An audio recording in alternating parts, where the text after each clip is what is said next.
We shall see. Best of 5 starting off on Tropical Sacrifice. Bottom left, it is MaxPax. And top right, it is HeRoMaRinE. HeRoMaRinE has most recently won the last 2 series against MaxPax. They avoided each other last week, I believe. Previously, last finals that they played together was a month, 2 months ago almost. Wait, no, I did that wrong. Yeah, a month ago. Date math. It's hard. Yeah, so about a month ago, and the MaxPax did win 3-2. It was quite a close one. I think I remember casting that. It was a reverse sweep, I believe, too. I think it was 2-0 for HeRoMaRinE, and the MaxPax came back. Mm-hmm.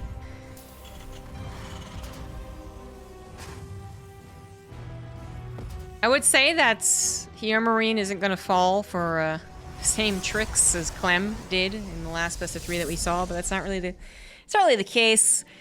First of all, Clem didn't really fall against any tricks, really.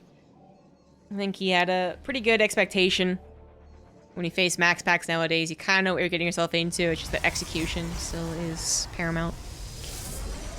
And also, if there are tricks, HeRoMaRinE has also fallen into them. So it's, I think it used to be that MaxPax get a couple of the Terrans, you know, especially back when we had the Void Ray proxy cheese. And you'd just be like, oh, okay, but eventually he'll meet top dog HeRoMaRinE or some top dog Korean, and it's not going to work out.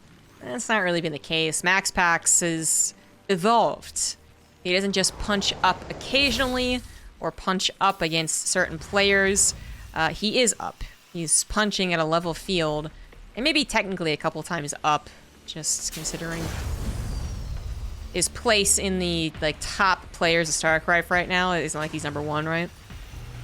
So he's technically punching up occasionally, but it's now very level amongst everyone. Everyone can fall against MaxPax. Everyone can, well, yeah, let's just say that. Everyone can fall against MaxPax.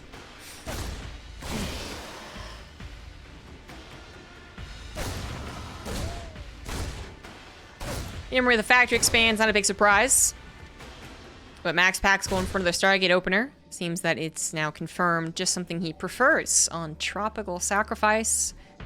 That's what he just did 10 minutes ago. Fresh in the brain.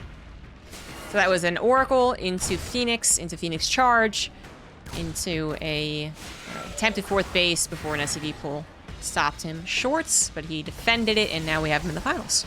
So HeRoMaRinE was not able to see those semifinals. He only recently finished his own semifinal, which was a PVT against Showtime.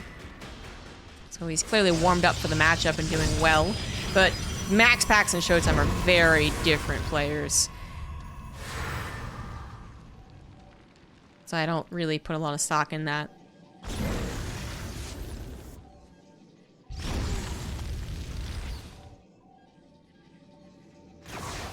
Even if HeRoMaRinE had seen the last best of 3, I'm not sure it would have changed too much. Come on. Right now, being a big old bully, kind of waving his hands around, saying you can't touch me, or I'm not touching you, and he actually did touch you because 3 probes just went down. Initially, it wasn't very much, but the probe stacked up a little bit, and the Hellion ended up getting a pretty juicy shot. 2 Reapers still alive, too. Come back into the main. Oracle's waiting for that exact opportunity. We could have a he knows that I know that he knows situation. Alright, kind of intercepted each other, but not going to pull up the pulsar beam unless it's very obvious that the Reaper's going to die. Good split from HeRoMaRinE to just maximize value. 3rd CC is already done, so a big twist compared to the last best of 3, of which we had Clem basically always do a 2-base attack. 3rd CC now being done before the 2nd barracks, before any starport. Pretty greedy build. It is probably the safest greedy build you could do because it has that factory. But yeah, definitely one of the fastest 3rd CCs you can do in like almost any matchup. So still greedy. And MaxPax, well, theoretically should be scouting this lickety split because he's got a Stargate, and the Stargate can go run around and do purposeful scouting. You can literally say, okay, my goal is to scout, let me run through your base. It's not. It's got a lot of other jobs to do, and especially because this fast for third CC isn't that common, a lot of assumptions could be made that opens up opportunities for other things. So if the pro says, well, presumably this guy's not going to have a super fast third CC, then I'm going to need to protect against this and this and this. Maybe I can open up an opportunity to do that or that, and all the while not thinking that they have to scout for something. And that's something that HeRoMaRinE is taking advantage of. Whether he knew he would be able to or not, probably hoping that it's a very last second scout. Now knowing, as the seconds tick by here, that he is unscouted. Nothing has entered into the main to see that third CC. There are some other signs, right? The lack of any other pressure is a little weird. Where's the medevac drop? Where's your cyclone move out? But when you've presented the air dominance as a Phoenix player, it's not all that weird. Sometimes Terran's gonna be like, oh, okay, like, yeah, I guess I can't do a drop, and all right, I'm not gonna try and push you. So I'm not exactly certain when MaxPax would have figured out this is the third CC. If he did, this might be the first time he actually really knows. And let's see what his cards are now that he knows about that. What can he do now that he knows? Well, he's got a bunch of gateways finishing. No robo, however, and no proxy gateway setup either. So I don't know if this is really supposed to be an attack. This would do wonderfully defensively, where you have your quick warp-ins back at home, and then maybe could turn into a very aggressive counterattack once you know just how well things are going for you. But as far as this is a setup to do an attack, I don't think so. So MaxPax, you know, he could try and fling all these units across the map and be like, yeah. But it's just not going to have that same impact without the instant warp-ins. Which I think he's going to try and set up now. I think he has to at least present a front. He has to be somewhat dangerous to HeRoMaRinE. Like, oh, I could run in. Oh, I could run in. You don't know if I don't warp prism. But he's not actually going to do anything. So proxy gateway was almost always going to be useful anyways, even though it's not going to time out with a particular well-timed push here. I think you can still do that, totally fine. But otherwise, I absolutely believe the emphasis on getting a fourth base, upgrades, and moving on to robotics bay is much better. I think HeRoMaRinE kind of got MaxPax, kind of got him. MaxPax is more of a stutter in his step. It's like when you don't quite fall, but you kind of do like the, you almost fall type thing. That's I think what's happened here for MaxPax. So it's recoverable, but he does have to be very careful. HeRoMaRinE had an uninterrupted fast 3cc build, of which he lost very few units. Did just lose, was it a Cyclone? But yeah, otherwise very few units, and is already transporting his tanks as fast as possible to the other side of the map. But not actually prepared for this fight whatsoever. Oh, that's why. Well, this is a disaster. Well, this is just straight up easy peasy lemon squeezy for MaxPax, isn't it? The timing there is perfect. So HeRoMaRinE was hoping to rush across the map, unload, and siege his tanks, and you know, all while not being interrupted. He was not only being stalked by a very good Protoss army, he was distracted at the perfect second. Because if he was able to micro, if he was able to go, oh shoot, the army's stalking me, I'm going to run this way, unload the tanks, spread out my bio and micro, I think he actually has a fight. But he was distracted by zealots in his third base at the exact moment that MaxPax chose to pounce. So the bio micro was super, super late. The tanks never got unloaded to help out. And this has already proven to be a failure of a game, honestly, for HeRoMaRinE. I think he is going to try and play this out, and he certainly can. We can go into a later game TvP where the early 10 minutes of the game doesn't matter. We get 20 minutes, so the first 10 minutes matter, maybe not as much. But I think MaxPax is holding on to the cards right now. He's in a wonderful position.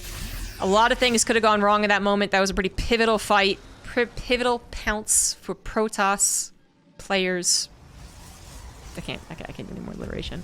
But yeah, it was game changing, probably. So, fifth base now on the way.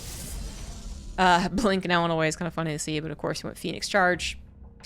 And a +3 attack is also on the way. HeRoMaRinE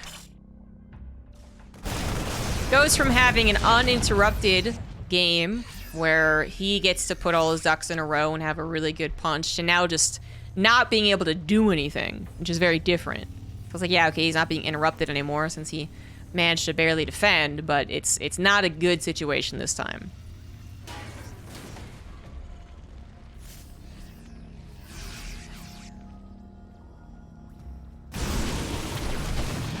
In a game like this, where MaxPax really is comfortable after that 4-base setup, I think he is one of the most abusive Protosses for laking PvT. Not unbeatable, just very tilting.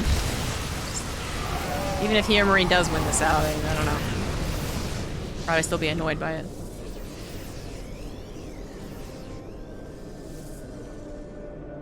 And HeRoMaRinE has managed to get to his own 4th base, finally. It's going to be turning into a planetary soon. He'll have 2-2 upgrades against 3-0 probably. And Vikings and Ghosts. So, I mean, his infrastructure is fine. His army count's fine. But he really is unable to do anything against MaxPax. Other than the surprise, hey, I already have a 3rd CC, that MaxPax might have approached differently if he knew about it. There's really been no hiccup here for MaxPax. And he's even continuing to expand. This was almost right after the 5th base was done. It got saturated right into the 6th base. Closer to the opponent as well. MaxPax feeling very confident, as he should. He really has HeRoMaRinE on the back foot. HeRoMaRinE is not in control of this game. What he is now hoping for is one heck of an engagement, which could still happen. MaxPax gets a little overconfident, HeRoMaRinE gets a surprisingly good surround, and his army could still win. But if MaxPax controls the area and has surveillance over any other avenues of attack or surround opportunities, there's really nothing the Terran can do. You gotta deny the vision of the Protoss so that they might be able to jump onto them later. If you try and go into Liberators at this point, you're still playing a very defensive, slow game, which the Protoss can either use to further contain you, like keep you off a 5th base at the very least, right? Or trade out army, as they're going to have a superior economy. Or they can go, okay, and then go into their own Stargates. Which, all options would have been viable. HeRoMaRiNE's not going to go for the Liberator choice. He's just getting a really good Bio, Viking, Ghost army and trying to push against MaxPax. And MaxPax is still missing the critical disruptor ingredient. That means that his army is not that strong.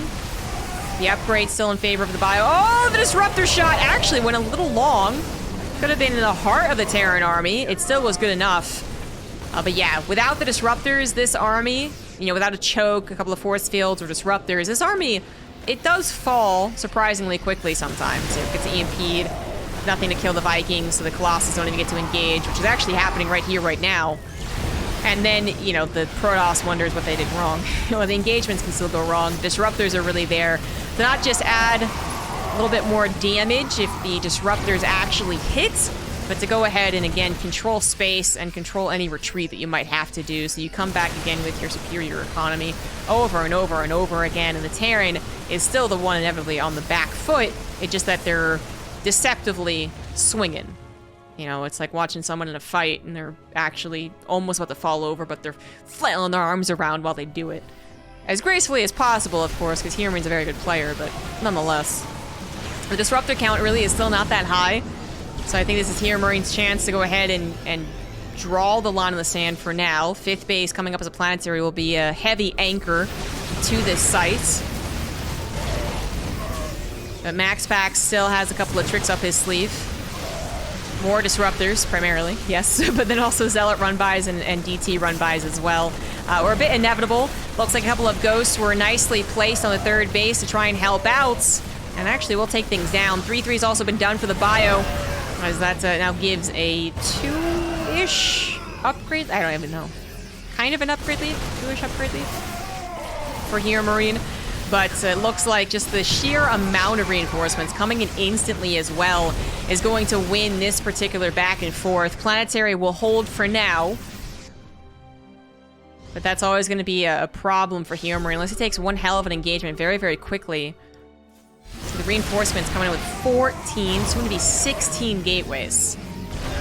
It's going to be insurmountable. It's going to be going up against a tidal wave. MaxPax takes the top left as well. It's also where he's going to be reinforcing all of his harassment units. He's now got 3, 2, 1, so the upgrade difference is no longer as substantial there for HeRoMaRinE. Not that they're really helping him out too much when the disruptors were being thrown every which way. Planetary ends up falling as well, so there goes that anchor. Zealots hit the third base, which has been weakened since the earlier engagement. And MaxPax, oh my god, just got a good disruptor shot too. He did lose control of the army to an extent, but recall is available if he really wants to go for it. He could give up the base and probably be fine, as I think he is going to go ahead and win this game. So he sees the opportunity to win. He's going to go for it. Third or fourth base, whatever it was, be damned. A couple of Liberators do come out and are not being focus fired. Planetary does, however, fall, which means that MaxPax got the job done. He can disengage, come back later, probably as soon as he takes care of this particular battle. And that is it. GG.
Game 2 coming out on Cosmic Sapphire. Another large map. Game went sideways pretty fast for HeRoMaRinE after all of his build-up, basically, was slapped down. Whoops. Wrong button. Top left, MaxPax. Bottom right, HeRoMaRinE. HeRoMaRinE writes this epic novel. He's got a great introduction. He's got a very interesting premise. We're building it up. We're building it up. We're hitting the middle of the book. We're about to have an epic fight scene. And it turns out he's a terrible author. And what was savvy writing for all the world building turns into a bunch of boring, inaccurate statements made about how fights work. And you sit there going, eh? This is what we're building up to? Of course, HeRoMaRinE is not a bad player. I have no idea how he is as an author, but the point is, there is a lot of potential, and it all was supposed to come down to that engagement. Working at all better for HeRoMaRinE. A little bit better would have been better. You know, it was supposed to be, I think, a bit more of a slam dunk situation, a little bit more of a alley-oop. Layup, there we go, layup. It's been a while since I played basketball. Give me a break. Anyways, a bit of a freebie, but I guess someone came out from left field, left basketball court, and just like literally shoved him. Which, you know, would usually award you a free throw, but StarCraft's not like that. So MaxPax, it's like that meme with Jason Momoa and Henry Cavill. Yeah.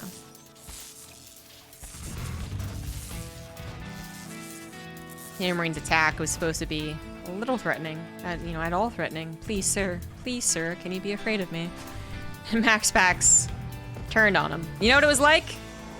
It's like a scary movie situation, like the movie Scary Movie, where the white chick's running away from the skeleton, and then her friend is like, oh my god, what are you scared of? She's like, that. She looks, like, are you fucking serious? That? Are you real? And he turns around. That's how MaxPax do it. MaxPax ever gets mugged in real life, be the type of person to just be even crazier. than the mugger, you know?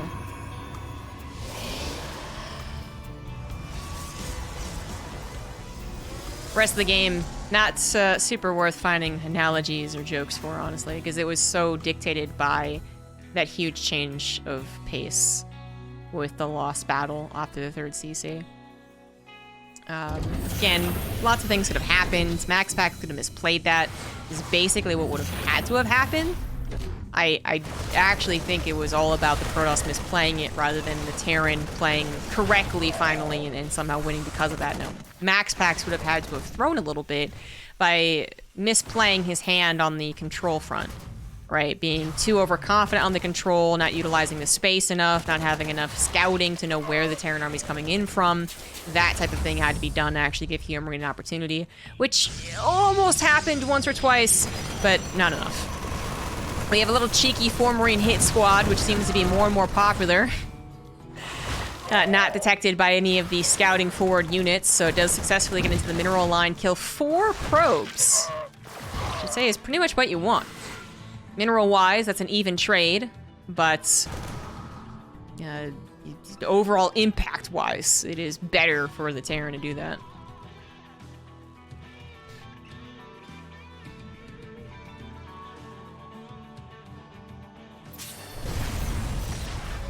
This is a pretty good start for HeRoMaRinE, though. It's talking a lot about how things went really poorly last game.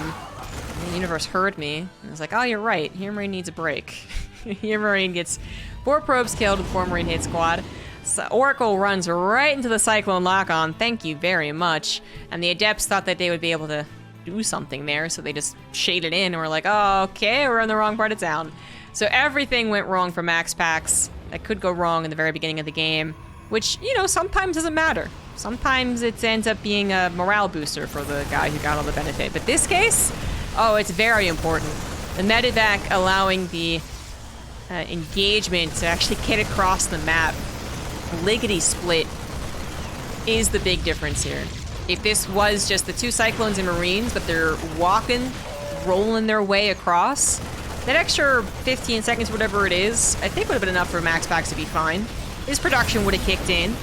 He would have had a certain number of units before he even had to worry about warping in more units. But fast attack is going to reward HeRoMaRinE with this game, by the looks of things. As he micros the weakened Cyclone. It's going to get tasered. Oh, taser it. Oh my god. It doesn't even get tasered. Units pull into a Viking holding the choke. Stalker gets warped in once again under the Cyclone lock-on.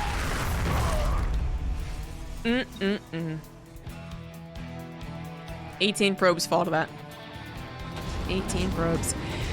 A very decisive moment there from HeRoMaRinE. He knew exactly what he wanted to do, what he had to do, raced across the map. Does lose the medevac, so there's something going well for MaxPax. And is rewarded for that speed. He's now up 4 workers, which is freaking fantastic in this matchup.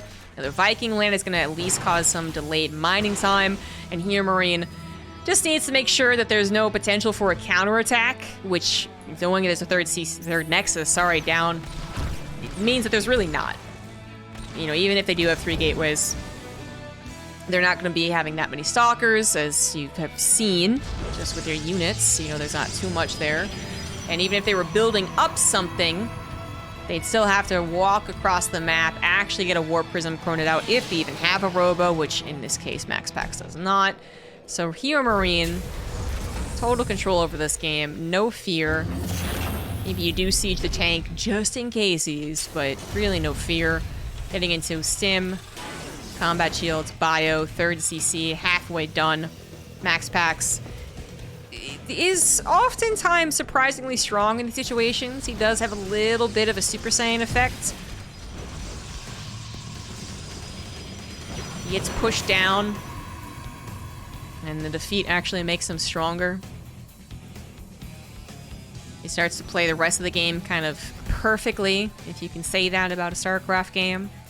And this is where I do want to highlight the way that he moves his army. I was talking a lot about this versus Clem. It didn't ever really get to show itself because those games were decided very quickly, with, you know, basically 1 engagement. But in a game like this, MaxPax is undeniably behind. But he's not literally dead. So this is where we get to see how his Blink Stalker movement really works out, how his decision making as far as his choices for technology versus warp-ins versus economy can show the skill ceiling that is Protoss versus Terran.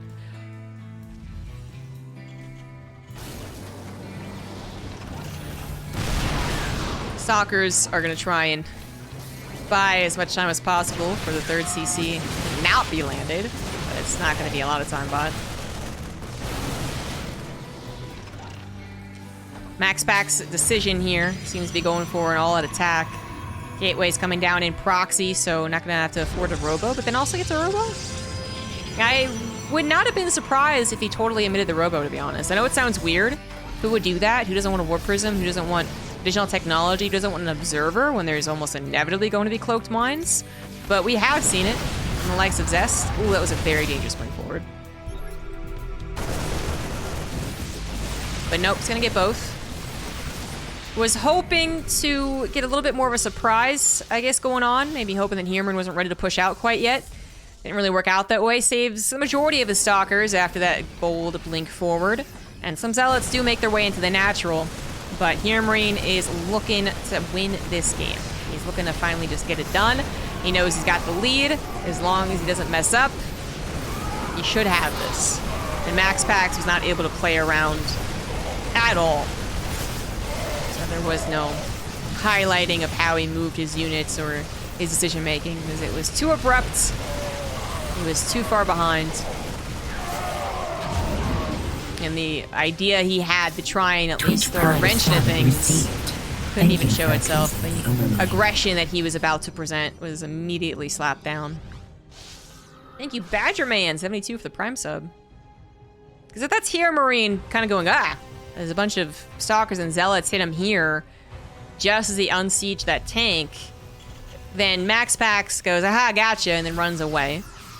Combos it with the Zealots running into the natural, and HeRoMaRinE rolls his eyes and goes, okay, fine, I'll take care of this. Then the third base is hit again by some more Zealots, and HeRoMaRinE rolls his eyes and is like, okay, come on now. And then all that time is not moving across the map. So MaxPax is the fourth base of the shield battery overcharge. Still, HeRoMaRinE would be in the lead, so that's why he's rolling his eyes, because he's like, dude, you're not going to win. What are you doing? What are you trying here? But it would have been time bought that would have maybe done something in the future. And before you know it, unlosable position becomes losable. But not here. Not in this case. Baya was able to actually get across the map, do really severe damage. And while it has to retreat now, we're talking about a more than double army supply lead. HeRoMaRiNE's 4th CC about 80% done. This Colossus that's coming out is not going to be able to hold up very well. HeRoMaRiNE is producing so many Marauders. And we do have those cloaked mines in effect, so you can kind of push forward here. Unsuccessfully. Well, one of the mines popped off. More Zealots into the natural. This SimCity is really annoying for the Zealots, because there's really no opportunity for them to do anything. They run into a choke. They try and go into the natural or the actual mineral line again, running into mostly a choke. So the Zealots do try and go to the third. It's something. It's all something, but now a 70 supply lead. HeRoMaRiNE pretty close to being able to A-move, actually. Not going to risk it, though. Not going to risk just A-moving into such a good Protoss player like MaxPax. Going to try and go for a big old drop into the main base. He set it up, but he's not going to pull the trigger quite yet. MaxPax can't really afford to defend multiple locations. And that's the crux of the issue here that HeRoMaRiNE's trying to abuse. It's like, yeah, I could probably still win with an A-move. Close to it anyways. But if anything would kill me, it'd be that. It'd be a couple of good force fields, split my army in half, so suddenly the army supplies are equal when fighting each other. It's a couple of good blinks that pick off a bunch of units. If you split up the army, and you have twice the army, there's no way they can split in symmetry. There's no way. So best case scenario is like MaxPax 12 Stalkers in the main, kill the medevac drops, then HeRoMaRiNE attacks with another engagement, which he wasn't going to do. He was pairing up the engagements, as one should.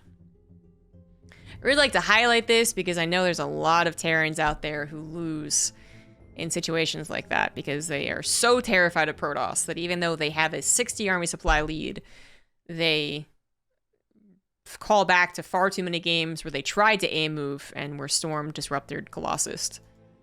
If you split your army, it's really difficult. If you split your army and engage all at once, it's basically impossible for the Protoss to defend. But recall, but overcharge, 60 more supply. You're gonna win. So now it's all tied up 1-1. Bottom left, we have MaxPax. Top right of Waterfall, it is HeRoMaRinE.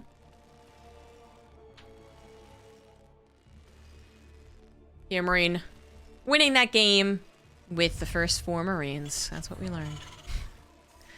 Not actually. He won it, though, with the medevac drop follow-up. 18 probes killed to that.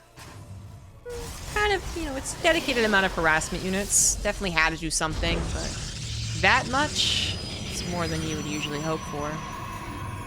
So a bit of a whoopsie-daisy from MaxPax.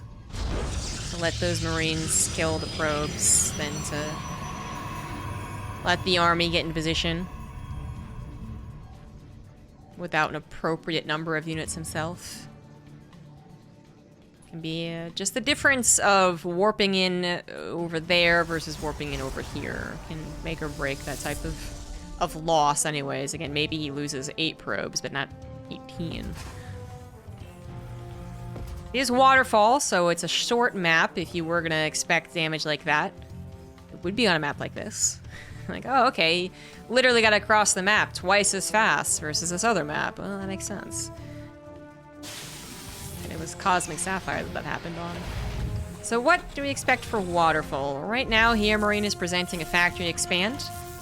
We see a lot of what makes sense from the Terran, which is a really aggressive 2-base push right down the middle a lot of the times, trying to catch the reinforcements, kind of having to awkwardly decide which base to defend. It does turn into a surround opportunity if the Protoss is properly prepared, however, so that's usually how this map ends. The Terran does the 2-base push, gets into this location, the Protoss goes, oh god, I'm not ready, stop it. And then if they do an appropriate amount of time buying, they are ready with mass charge lot stalker, and they get a full surround.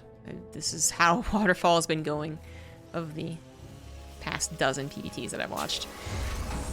So we do start off with a bit different of build orders, though. So 2 Reapers coming out for HeRoMaRinE. Well, he's been doing this, but just now up against someone who went for a Zealot opener. I don't think MaxPax... Yeah, he doesn't really want to use it solo, so he's got to wait for the Adept, knowing that it's going to be 2 Reapers. This was a mistake that earlier on Shadone made in a best of 3. Lost the Zealots, and then the Adept by itself can't do anything. Combo them together, and there's just enough micro potential, especially if MaxPax takes down the first Reaper there. That was not supposed to happen. This is a dance. 2 Reapers, a Hellion versus Adept and a Zealot. It's a dance. But take away one of those Reapers, and it's not... It's favored towards the Protoss. And add a second Adept, and it's definitely favored towards the Protoss. This is all doing a great job of delaying the natural command center, by the way, so don't pay attention to whether or not HeRoMaRinE will defend this, because he will. Pay attention to what's happening to the command center. It's still not building, and the SCV basically had to elbow people out of the way to get back on top of the damn thing. Finally, he's doing a good old build. I was gonna say repair, but it's a build. Stalker comes in a bit awkwardly, gonna try and break that lock on, which it eventually does, but after already taking so much damage, that ended up being a useless follow-up. If it was 2 seconds faster, it might have been able to kill a Cyclone, actually. Cyclones are glass cannons, after all. But nope, not quite lining up so well. End of the day, however, a lot of units for HeRoMaRinE were only used defensively and weren't very successful in that defense, considering how long the command center was delayed. So MaxPax, despite a last-second whoopsie-daisy, I think was fine. He definitely got what he wanted there. big delay on HeRoMaRine's economy. Total lack of counterattack as well with the Reapers gone. No fear of entering in the main base. And HeRoMaRine doesn't actually know what he's up against. So continuing to keep the Terran in the dark is fantastic.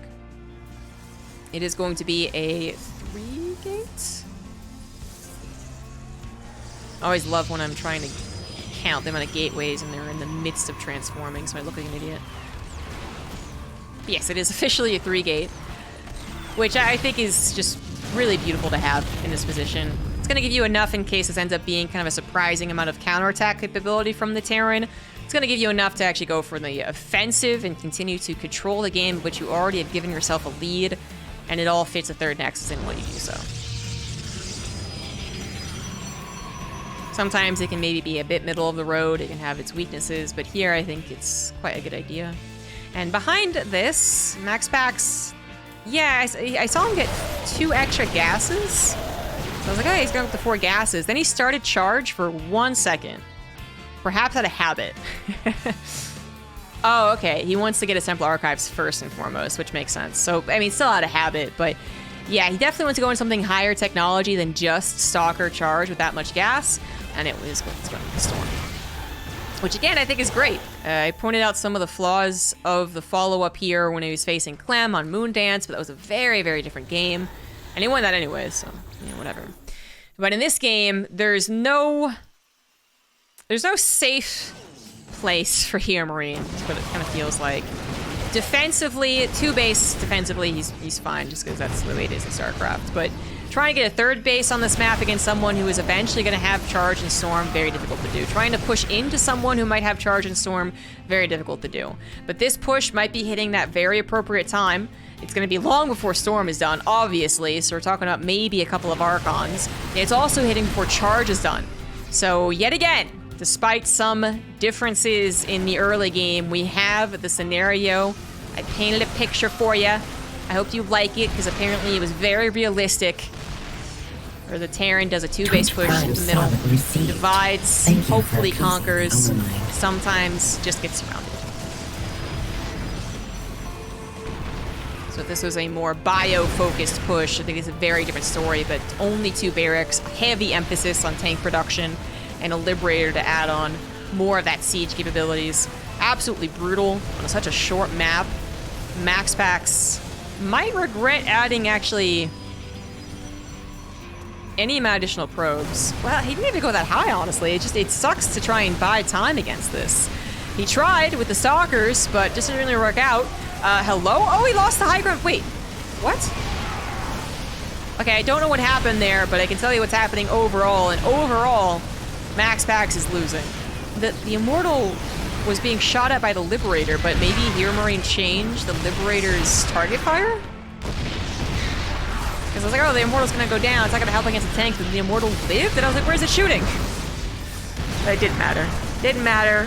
The overall game plan here from HeRoMaRiNe really worked out. This was brutal, man. MaxPax, like I pointed out, wasn't even that particularly high in probes. I think at the start of this move out, MaxPax was at 49 probes to 44 SCVs.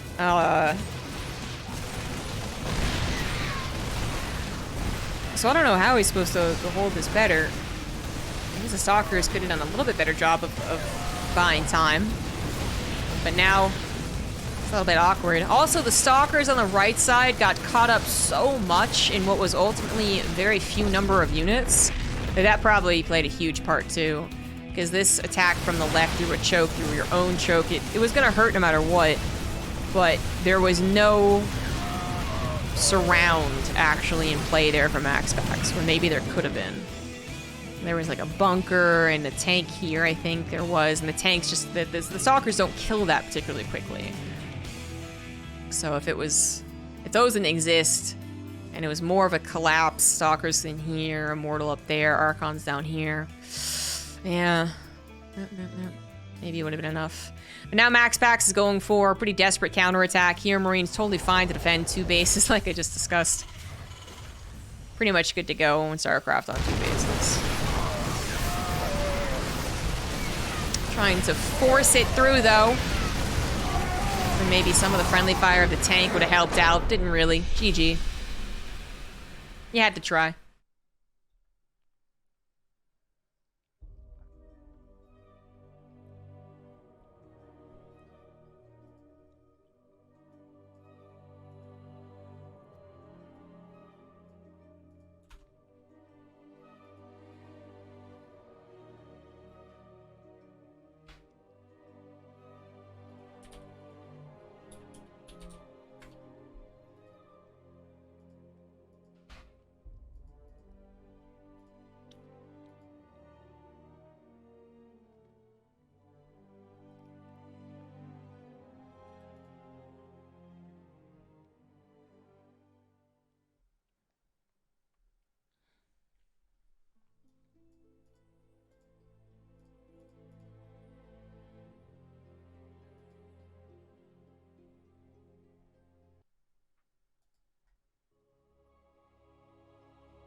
Now it is match point. Bottom left, MaxPax. Top right, HeRoMaRinE. Giving himself the 2-1 lead with a brutal 2-base attack on Waterfall.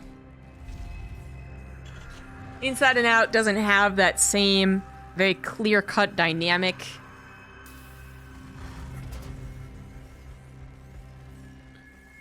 Waterfall is just so predictable in that sense, right? 2-base aggression from the Terran hitting up the middle. Speed, its ultimate ally.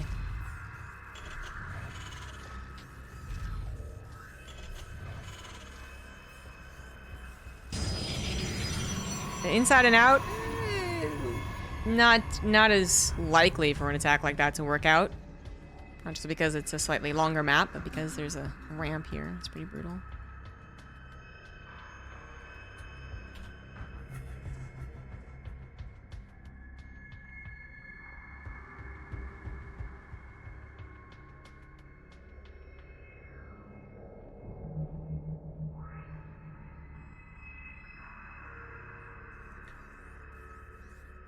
It's very unfortunate for MaxPax. It really seemed like the opener of last game was really great. I mean, yeah, he had to dedicate a few extra units to it, maybe a couple extra chronos to it to try and get that damage done, but I thought it was successful. Just didn't have enough time, even after that interruption for HeRoMaRinE, to actually get his setup ready.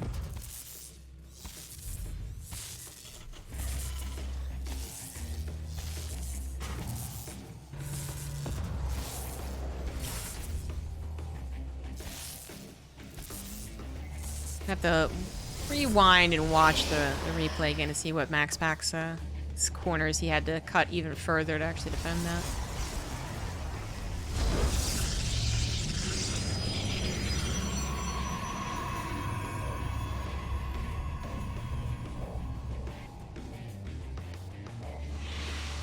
Command Center is going to be hidden in that high ground. It is not a factory expand. It is actually, whoa.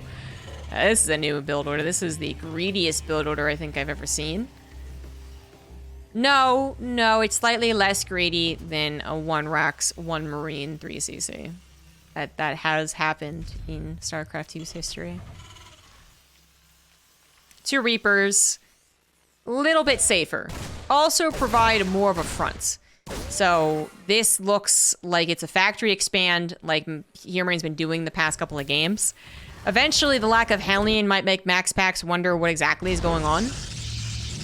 But it's possible that they just didn't, they skipped the Hellion and they went into a tech lab and they're already getting a tank because they think he might go into a 4-gate or just because they want to play safe while they do get a 2nd gate base up. But it's unlikely with a factory expand, right? Factory expand could be going into a Widowmine drop, actually. Maybe that's the other thing instead of a Hellion. It so often has a Hellion, is what I can't quite get past. So I think that is a signal to MaxPax. Where is it? But it could be a Widowmine drop. So Widowmines could be building off the factory. A Starport could be building a medevac right now. So yeah, he doesn't know that it's not a factory expand, and he definitely doesn't know that it's a 3rd CC build. If the timing of the natural command center already turned into an orbital, he might figure it out a little bit. It just should be earlier than a factory expands orbital. But again, definitely doesn't know about the 3rd CC. It's a very clever opener from HeRoMaRinE. It's really deceptive. You lock out the scouting, literally, with your wall, but then you provide a very familiar factory expand front to further convince your Protoss opponent, yeah, I'm definitely doing something that's even a little bit aggressive to you. So you have to be on the lookout. You have to be wary. And in reality, that is not the case.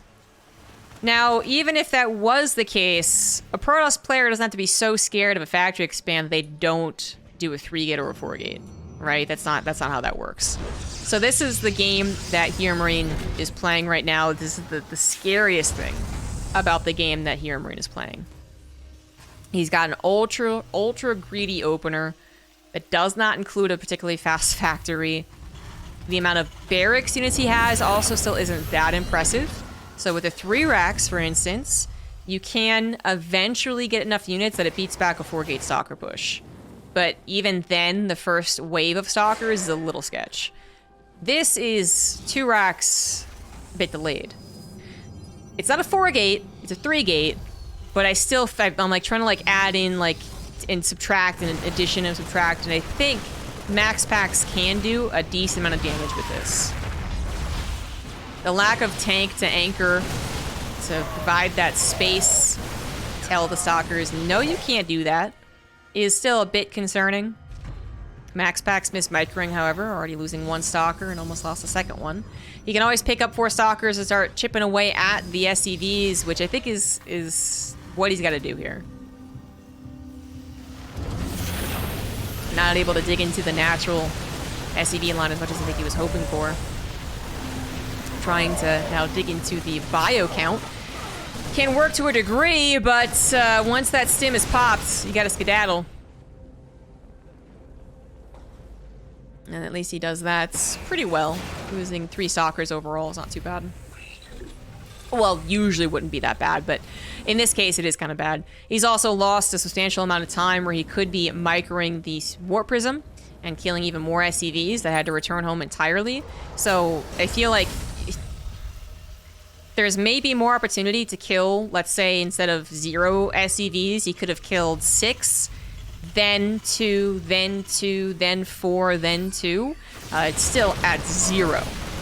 And even if he had done the SCV damage that I was just talking about, it still wouldn't have been enough, because he needs to be 8 workers ahead, not 2 workers behind.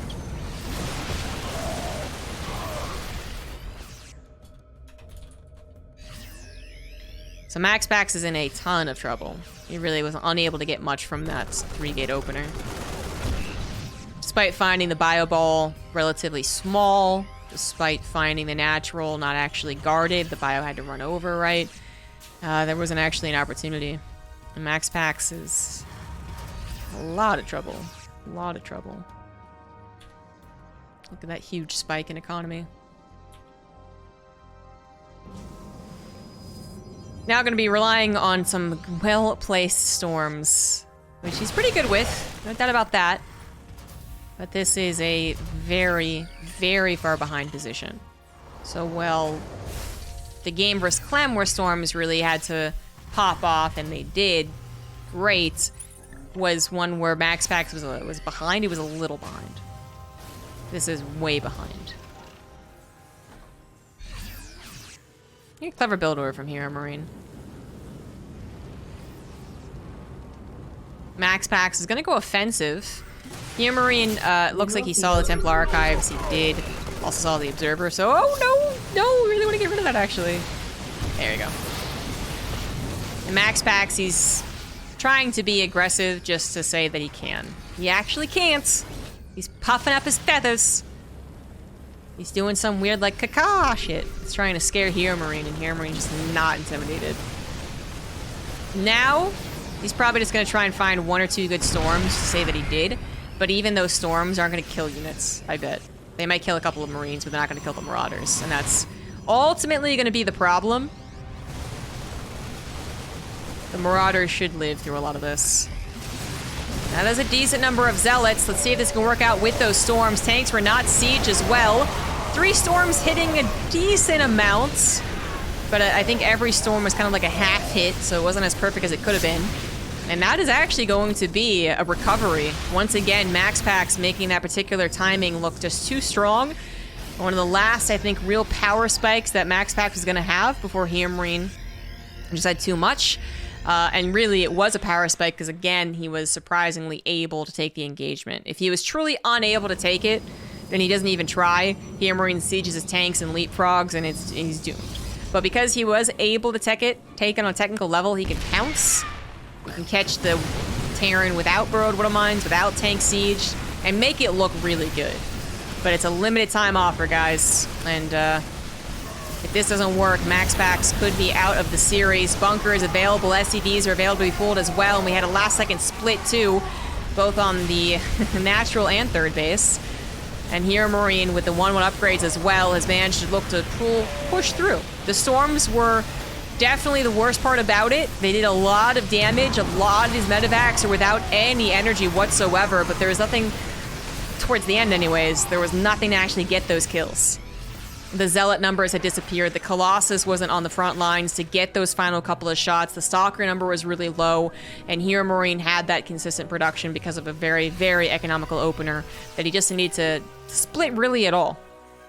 It was a panic moment that deserved panic, but now it's calmed down. Let's see if we can play this game out. HeRoMaRinE's 4th base is finished up, but MaxPax has been mining off of 4 bases during the entire time. So while that was a potential win and a potential throw, we kind of meet in the middle and say that MaxPax has recovered and HeRoMaRinE needs to look to do more damage again.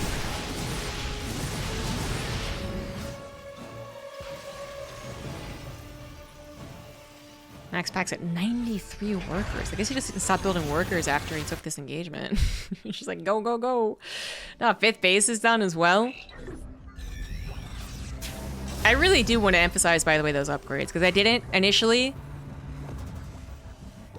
But just to really get it in y'all's brain, the fights from this point to this point were all 0-0 versus 1-1. Which usually means the Zealots are incapable of getting the last hits because they're dying too fast. But that didn't actually happen. They lasted just long enough to get a lot of trades over here after the storms, and just long enough on the side of HeRoMaRinE's map that, at the very least, MaxPax didn't throw. Because I think that was still kind of a scary opportunity to do so. Suddenly the Zealots are gone, suddenly your high tempo's on storm, and boom, you're dead. But he didn't do that. Again, meeting in the middle, HeRoMaRinE wanting to do that damage that he was unable to do earlier. Storms do blanket the Vikings, but the Vikings, rather durable units, do end up taking down all of the Colossus. Zealots, once again, oh no, even upgrades this time around. Just a bit of an anti-timing there from HeRoMaRinE, possibly. Now MaxPax with the upgrade lead. Shield Body Overcharge not available, and the Marines are maybe plentiful enough to take on these Zealots. Maybe. Yes, they are. They absolutely are. The Bio holding strong despite the lack of medevac energy, and MaxPax is forced to retreat off of that 6th base, as that is now looking to be a 6th, since this base in the bottom right is finishing up. So he is still on 5 bases. 5 bases to 4. MaxPax choosing maybe a slightly worse time to pull back. Maybe he should have given that up from the get-go, but you can't really blame him for making that decision, or lack thereof, I suppose. That was a tough decision to make. But MaxPax still has recovery, disruptors, and a dream, right? To make up for the now 50-ish army supply lead from HeRoMaRinE. But he needs that time. He needs that time to utilize 10 gateways and 2 robos to get a decent amount of army, and HeRoMaRinE's not looking to give him that time at all. Upgrades continuing on for both parties, but with Chrono Boost, MaxPax looks to be matching the 2-2 very soon. MaxPax is going to have to recall to the bottom right as he realizes an attack was headed that way. I'm not sure how, just predictive, I suppose, based on how much army was shown over here. I'm not sure, actually. That was... Maybe I missed like a probe. Oh, maybe the observer was there. Okay, my bad. So yeah, nicely done on the map presence. And MaxPax, this last minute was crucial. He has made up for the army supply at least a little bit, but I don't know if it's enough. Only if the disruptors hits. It's actually a wide-scale battle as the army splits as much as freaking possible. But in the action of splitting, they're not attacking, which is always that additional effect of disruptor balls. Another way to put it, disruptor balls. So MaxPax takes a good engagement. He did have 2-2 versus 2-2 at that timing as well, which no doubt helped, and now is working his way to a faster +3. Still has 5 disruptors on the field, now up to 6 bases as the 6th finishes, and HeRoMaRinE, not yet looking towards a 5th base, is in trouble once again. MaxPax, he is a wizard with those storms, man. Disruptors aren't anything in particularly important, but once again, it was just the splits, actually, that did the most damage. The splitting means the army isn't engaging, and in that particular case, some of the army that HeRoMaRinE split literally walked into the Protoss army, just as he was moving too fast. One Liberator is not particularly well positioned to help out and is going to get shot down by the looks of things. Disruptor's going to keep the Terran force away from its own 3rd base. What bullies. And there's nothing the Terran can do about that. Disruptor number is high enough to continuously throw out ball after ball after ball. And that looks like a dead HeRoMaRinE to me. Wow. Every time HeRoMaRinE seems to get this huge strategy advantage, these much faster third CCs lining up a powerful attack. MaxPax just makes it look like it didn't even matter. Ay, ay, ay. How does he do it?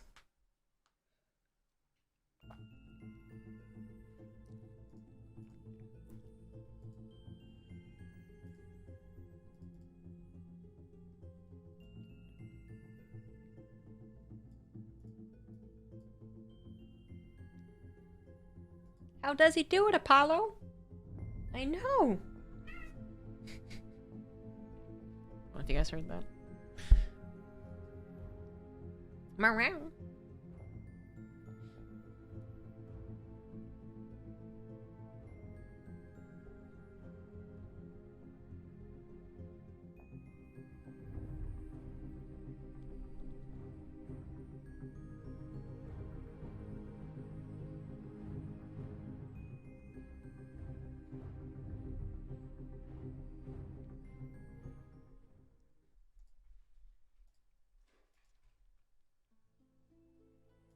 And the fifth and guaranteed final game will be on Moondance.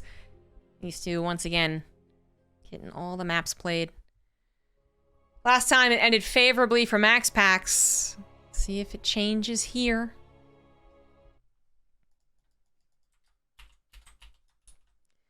In the top left, we have Psystorm Gaming's MaxPax. And in the bottom right, it is Mel's Esports HeRoMaRinE.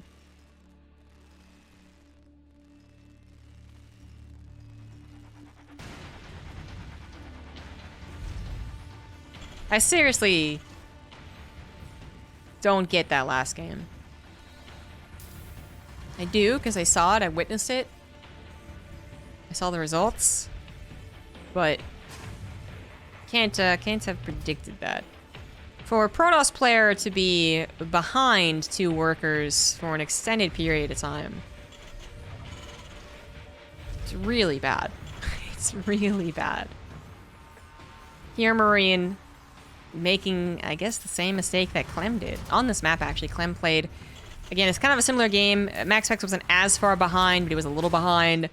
It was down to whether or not he could engage the army with Storm properly on this ramp. And he did.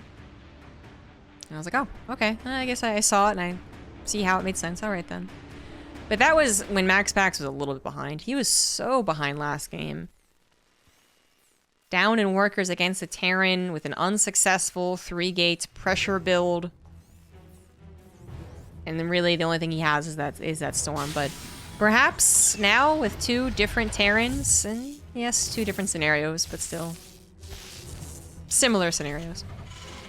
Maybe the blame has to be put on the Terran. Maybe. All positivity to MaxPax and how he performs and how he does and all that type of stuff, but seriously, you know, might have to look at the Terrans and be like, okay, do you have to push there? Should you push there? Because I think what's happening, what can be explained simply with relatively few words, is that the Terrans are pushing when MaxPax still has a power spike. So, you know, the adrenaline hasn't worn off.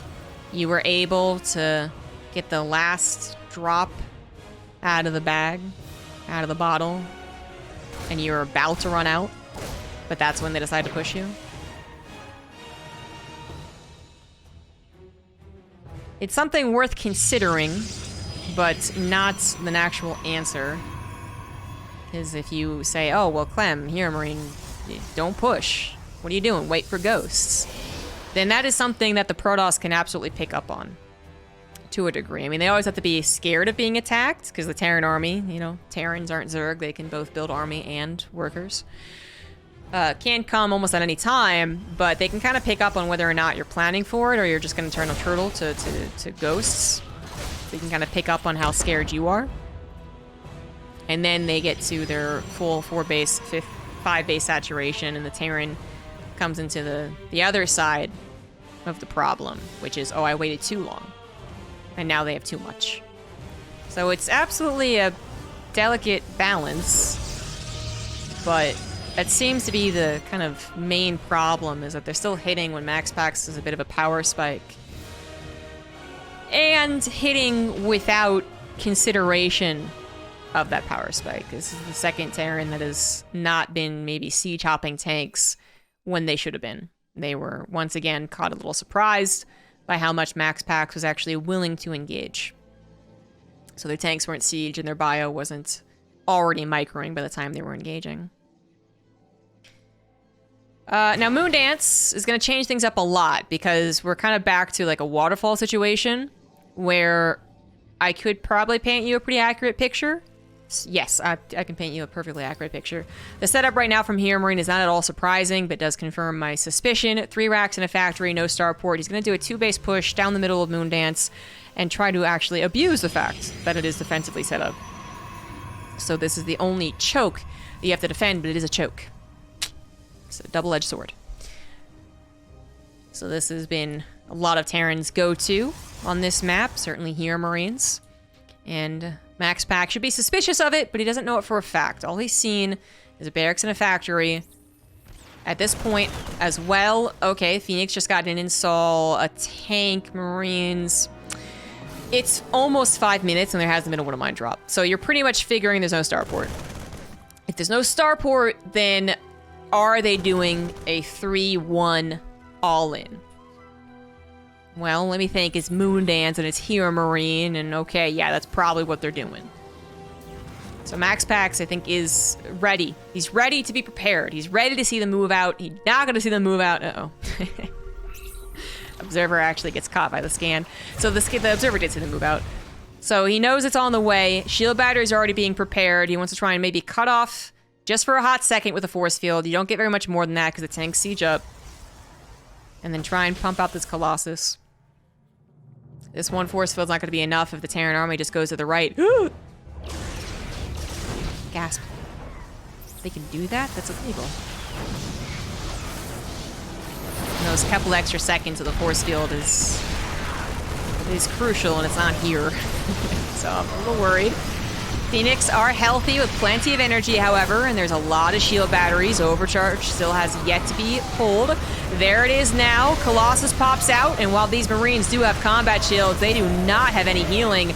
The Colossus does have to be controlled correctly, however. If it wastes shots on anything but those Marines, they really are wasted shots. Won't kill a tank particularly quickly, not worthy of killing the Cyclone. All the shield batteries are now gone. I will say a lot of Protoss players do anticipate losing the front line and usually are building a whole back line of shield batteries. This time around, MaxPax has kind of forgotten that. Or didn't preempt that this time, but got a decent disruptor shot. Ouch, kabibbles. The tanks are still here. The bunkers are still here. More on the way. Still no additional shield batteries. Probes are going to have to pull it off the line. This is still very, very dangerous. 2 Phoenix thinking the best they can do is go ahead and scout. That might be true. And the disruptor is about to pop. Sand Thermal Lance will also be extremely helpful.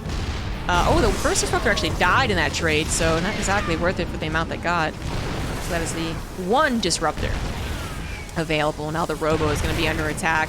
If the Robo's under attack, it's only a little bit of a skip over to killing this 1 pylon, powering literally charge, robotics bay, and 2 gateways. That is a lot in this situation. MaxPax is on the ropes.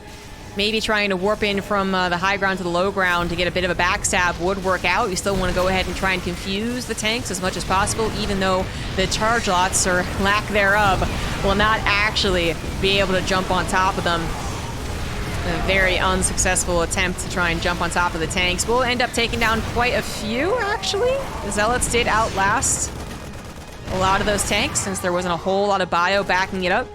But great focus fire on the Disruptor took that out of the equation. That would have been a heavy loss of health on one of those tanks, which would have resulted in even faster clearing of them. And HeRoMaRinE still has 2 bases running, going on to his 3rd base, where MaxPax is only on 2 bases, and really 1.5 because the back base is a half-tease. So I think that's it. I think that is it. That was an unsuccessful break. And once you have 1 unsuccessful break in the situation, that's kind of it. If you're still on 3-base mining, I think there's a little bit of wiggle room there, but... yeah, charge is done, but the bunkers are still up. More reinforcements are on the way. Soon enough, you'll also get medevacs impacting the battle. It's just a very difficult build to stop. This and Waterfall have two very difficult Terran builds to go up against. And this time around, MaxPax could not do it. GG, HeRoMaRinE takes the 3-2 revenge for the previous meeting of the finals. And another 52nd win for HeRoMaRinE there. He's quite dominant. GG, well played. Thank you guys for watching what ended up being quite a fun open cup. Started a little bit later because we are in that weird, awkward week. It's a week, isn't it? Period where Europe moved times and America is like, I'll get to it. So for the Americans, it'll be